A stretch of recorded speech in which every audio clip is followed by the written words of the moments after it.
अरे बुआ जी, मैं भी इंसान हूँ, कोई रोबोट नहीं जो बिना थके पूरा दिन काम करती हूँ। आपने तो मुझे इस घर की नौकरानी ही समझ लिया है। सुबह से शाम तक बहू ये करो वो करो सुनाती रहती हैं। जरा सांस लेने का भी समय दीजिए। ये सुनकर रूबी बुआ ने मुंह टेढ़ा करते हुए ताना मारा। अरे बहू, तू तो ऐसे बोल रही है जैसे पूरा घर अकेले ही संभालती है। दिन भर तो बस फोन पर अपनी माँ से चिपकी रहती है और ऊपर से हमसे जवान लड़ा रही हो। असल में प्रीति की शादी को अभी 3 महीने ही हुए थे। उसने इस घर को ठीक से जाना भी नहीं था कि तभी 2 दिन बाद ही रूबी बुआ ने फिर तंज कसते हुए कहा, अरे भाभी, अब तो बहू आ गई है ना, अब इसे नौकरानी की तरह काम करवाओ और तुम आराम करो। अब तो तुम्हारे राज के दिन हैं। ये सुनकर प्रीति की सास उर्मिला देवी बुआ जी को समझाते हुए बोले, अरे ननद जी, बहू को आए अभी 3 दिन ही हुए हैं, थोड़ा आराम करने दीजिए। 2 महीने बाद से खाना बनाएगी, अभी नहीं। पहले जरा इस घर को समझ तो लेने दीजिए। लेकिन रूबी बुआ कहाँ मानने वाली थी। उन्होंने तीखे स्वर में कहा, भाभी, बहुओं को सिर पर नहीं चढ़ाना चाहिए, नहीं तो आगे चलकर वही सिर पर तांडव करती हैं। जितना दबाकर रखोगी उतना ही अच्छा रहेगा। और वैसे भी मायके में काम ही किया होगा, वहाँ भी आराम थोड़ी किया होगा। इसे तो आदत होगी ये सब करने की। उर्मिला देवी ने धीरे से शांत स्वर में कहा, नहीं दीदी, बेचारी की अभी अभी शादी हुई है, कुछ दिन उसे सुकून से जीने दीजिए। आखिरकार फिर इसी को तो पूरा संभालना है। रूबी बुआ जाते जाते ही ताना मार गई, आपकी जैसी मर्जी। जब बहू की आदत बिगड़ जाए तब मत कहना कि किसी ने पहले चेताया नहीं। प्रीति ने ये सारी बातें चुपचाप सुनी। उसकी आंखों में आंसू आ गए पर जुबान पर ताला लगा रहा। बिना कुछ कहे वह धीरे से अपने कमरे में चली गई। रूबी बुआ ने कई बार कोशिश की, लेकिन उर्मिला देवी ने अपनी बहू के प्रति जबरदस्ती का काम नहीं करवाया। करीब 2 महीने बाद प्रीति ने खुद ही रसोई संभालनी शुरू की। यह उसका पहला दिन था जब वो पूरे घर के लिए खाना बना रही थी।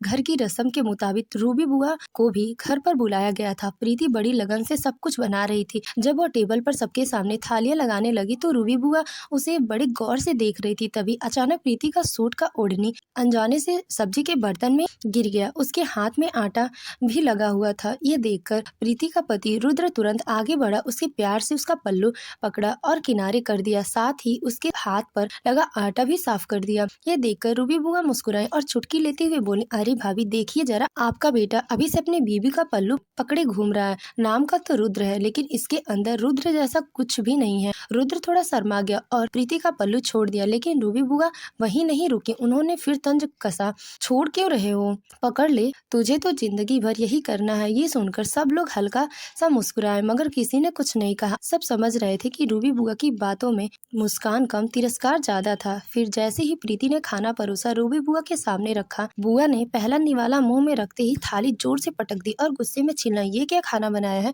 पनीर में तो नमक बहुत ज्यादा डाल दिया है, तेल तो ऐसा डाला है कि लग रहा है कि तेल की पूरी बोतल ही डाल दी हो, और ये पूरियां जैसे आटा गूंथकर सीधे कच्ची ही थाली में डाल दी हो। सारी की सारी पूरियां अध पक्की है।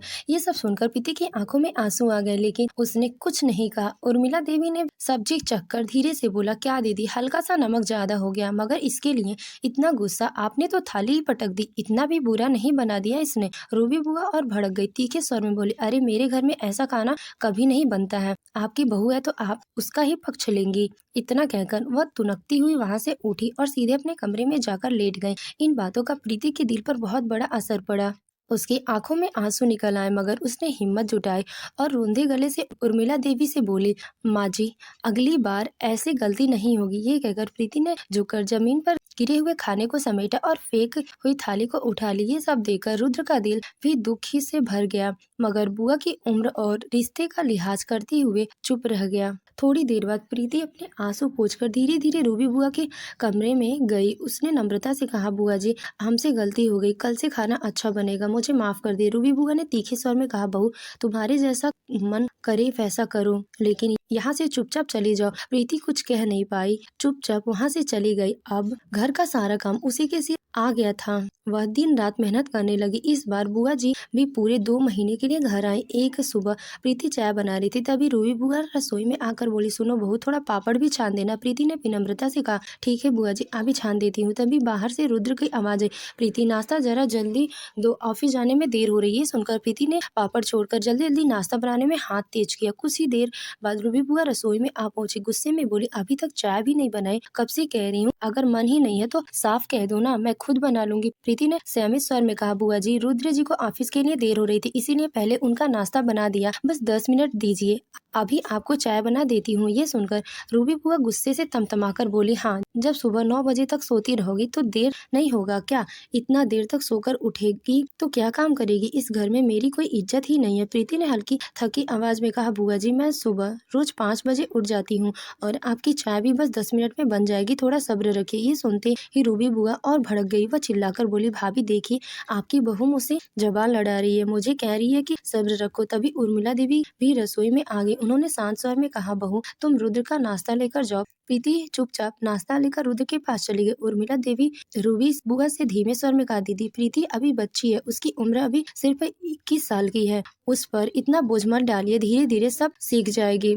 ये सुनकर रूबी बुआ भड़क गई और तीखे स्वर में बोली, अब तो आप भी अपनी बहू की भक्त हो गई। उर्मिला देवी चुप रही, कुछ नहीं बोली। उन्होंने चाय और पापड़ बुआ को बनाकर दे दिए और फिर चुपचाप अपने कमरे में चली गई। अगले 2 महीने तक यही सिलसिला चलता रहा। हर दिन रूबी बुआ कोई ना कोई बहाना ढूंढकर प्रीति को अपमानित करती। रुद्र हर बार प्रीति से बस यही कहता, जाने दो, कुछ मत बोलो, 2 महीने की मेहमान है, फिर चली जाएंगी। एक दिन प्रीति कपड़े धो रही थी, तभी रूबी बुआ घर की मोटी चादरें लेकर उसके सामने डालते हुए बोली, ले बहू, ये भी धो दे। प्रीति थकी आवाज में बोली, बुआ जी, आज हाथ में बहुत दर्द हो रहा है, मैं कल धो दूंगी।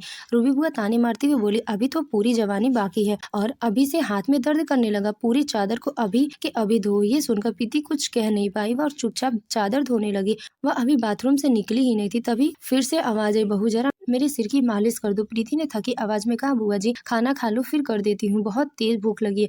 ये सुनकर रूबी बुआ गुस्से में बोली, 2 मिनट की ही तो बात है, खाना नहीं खाओगी तो मर जाओगी क्या? तब प्रीति का सब्र टूट गया। वह गुस्से में बोली, बुआ जी, मैं भी इंसान हूँ, रोबोट नहीं। आप तो खाना खा चुकी हैं, जरा घड़ी में देखिए, दोपहर के 12 बज चुके हैं। ये सुनकर रूबी बुआ भी चुप हो गई और वहां से चली गई। 2 महीने बाद बुआ जी के वापस जाने का वक्त आ गया। जाते जाते वह सब बोली, अरे, मेरे बेटे कैलाश की शादी, आप सभी लोगों को जरूर आना है। ये सुनकर उर्मिला जी बोली, अरे क्यों नहीं आएंगे, हम लोग जरूर आएंगे। शादी का दिन आया, सब लोग वहां पहुंचे। बुआ जी दहेज में 12 लाख रुपए, एक कार मिली। रूबी बुआ की बहू नैना स्वागत बड़े शाही अंदाज से हुआ था। मुंह दिखाई के समय रूबी बुआ ने ताना मारते हुए कहा, भाभी देखिए जरा, मेरी बहू कितनी सुंदर है, आपकी बहू इसके सामने टिकेगी भी क्या? उर्मिला देवी ने चुपचाप सुन लिया लेकिन कुछ नहीं कहा। शाम को सब लोग खाना खा रहे थे। रूबी बुआ ने नैना से कहा, बहू जरा सलाद दे दो। ये सुनकर नैना ने बेपरवाही से जवाब दिया, माँ जी, आपकी गुलाम नहीं हूँ, आप खुद क्यों नहीं ले लेती? ये सुनकर सब लोग चौंक गए। कुछ पल के लिए घर में सन्नाटा छा गया। फिर रूबी बुआ खुद उठी और सलाद काट कर ले आई।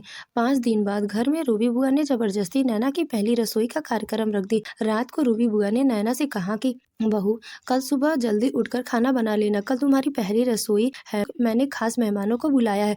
नैना कुछ नहीं बोली और चुपचाप अपने कमरे में चली गई। अगली सुबह 9 बजे तक नैना अपने कमरे में सो रही थी। रूबी बुआ जब पूजा करके लौटी तो देखा कि नैना अभी गहरी नींद में है। उर्मिला देवी के परिवार वाले भी आ गए। सब देखकर बुआ गुस्से में चिल्लाई, बहू उठ जाओ, ये कोई सोने का वक्त है क्या? पता नहीं तुम्हारे माँ बाप ने क्या सिखाया। नैना गुस्से में उठकर बोली, माँ जी, हमसे इज्जत से बात करिए, मैं इस घर की नौकर नहीं हूँ। मेरे पापा ने 12 लाख रुपए, एक गाड़ी इसीलिए नहीं दी है कि मैं आकर गुलामी करूँ। अगर खाना ही चाहिए तो किसी नौकर को रख लीजिए, मुझसे ये सब नहीं होगा। ये सुनकर सब लोग सन्न रह गए। कैलाश हैरानी से नैना की तरफ देखने लगा। रूबी बुआ ने सिर पकड़कर और हताश स्वर में बोली, भाभी की कैसी बहू ले आई मैं?